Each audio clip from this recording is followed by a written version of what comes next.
Hello बच्चों, चलिए प्रश्न को देखते हैं। प्रश्न है समतल ध्रुवित प्रकाश तथा अध्रुवित प्रकाश में क्या अंतर है। तो प्रश्न को आगे हल करें उससे पहले जो प्रश्न की मुख्य अवधारणा है उस पर विचार करते हैं। तो इस प्रश्न के लिए जो मुख्य अवधारणा है वह हो जाएगा प्रकाश का ध्रुवण। अर्थात हम यहाँ पर यह देखेंगे प्रकाश का ध्रुवण किसे कहते हैं।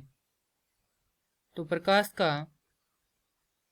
ध्रुवण अर्थात जो प्रकाश का ध्रुवण है, माफ कीजिए यहाँ पर आएगा प्रकाश का ध्रुवण, उसमें जो अध्रुवित प्रकाश है को ध्रुवित प्रकाश में बदलना प्रकाश का ध्रुवण कहलाता है। अब यहाँ पर दिए गए समतल ध्रुवित प्रकाश तथा अध्रुवित प्रकाश में क्या अंतर है। तो उससे पहले यह देखेंगे ध्रुवित और अध्रुवित प्रकाश क्या होते हैं। तो यहाँ पर मान लेते हैं यह क्या है, कोई प्रकाश का स्रोत है जिससे हमारे पास क्या आ रही है, प्रकाश की एक तरंग आ रही है कुछ इस प्रकार से। इसको थोड़ा सही तरीके से बना देते हैं। ये हमारे पास क्या है, स्रोत है, और ये है हमारे पास प्रकाश की एक किरण। तो यहाँ पर जो प्रकाश किरण है इसमें जो विद्युत वेक्टर के कंपन है वह क्या होते हैं, प्रकाश संचरण की दिशा के लंबवत होते हैं तथा सभी दिशाओं में होते हैं। लंबवत होते हैं परंतु क्या होते हैं, सभी दिशाओं में होते हैं। अर्थात कुछ इस प्रकार से होते हैं, किसी के जो कंपन है कुछ इस प्रकार से होते हैं, किसी के कंपन है इस प्रकार से होते हैं। अब ये तो है हमारे पास क्या है, अध्रुवित प्रकाश। अब ध्रुवित प्रकाश क्या होता है कि जब इस अध्रुवित प्रकाश को किसी खास वस्तु से गुजारा जाता है तो वह क्या हो जाता है, कुछ इस प्रकार से इसके जो कंपन है वह क्या हो जाते हैं, सम्मित हो जाते हैं। अर्थात जो सभी कंपन है वह केवल एक ही दिशा में होते हैं। अर्थात मान लेते हैं कुछ इस प्रकार से हैं। तो ये जो कंपन है प्रकाश वेक्टर के, माफ कीजिए, जो प्रकाश की तरंग वेक्टर के कंपन है वह क्या हो जाते हैं, एक ही अक्ष जो इसकी संचरण की दिशा के लंबवत में एक ही अक्ष पर होते हैं, अर्थात सम्मित रूप से होते हैं। तो यह जो प्रकाश होता है वह किस प्रकार का होता है, ध्रुवित प्रकाश होता है। अब यहां पर दिया गया समतल ध्रुवित प्रकाश।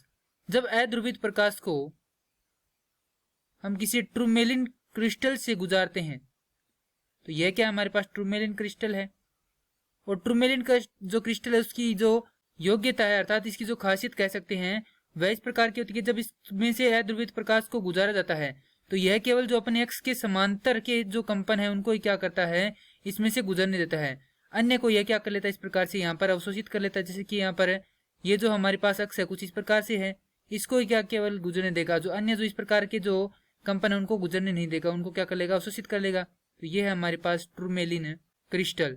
अब यहाँ पर हमने यहाँ पर देखा कि अध्रुवित प्रकाश किसे कहते हैं, ध्रुवित प्रकाश किसे कहते हैं, और टूरमेलिन क्रिस्टल क्या होता है। अब हम यहाँ पर देखेंगे समतल ध्रुवित प्रकाश क्या होता है, अर्थात उसकी परिभाषा देखेंगे।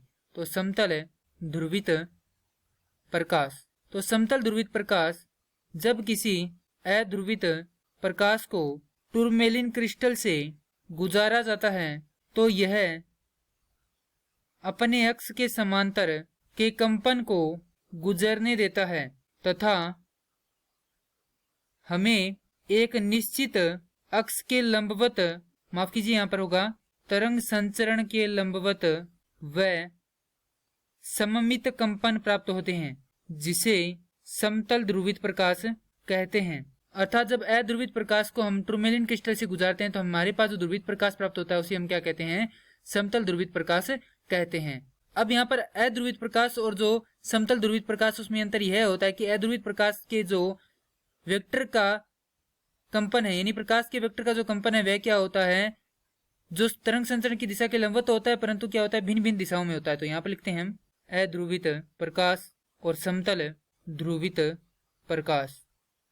तो जो इनमें मुख्य एक ही अंतर होता है वो हम यहाँ लिख देते हैं कि प्रकाश वेक्टर कंपन तरंग संचरण के लंबवत परंतु भिन्न दिशाओं में, और जो समतल ध्रुवित प्रकाश उसमें यहाँ पर होगा प्रकाश वेक्टर कंपन तरंग संचरण के लंबवत परंतु सममित।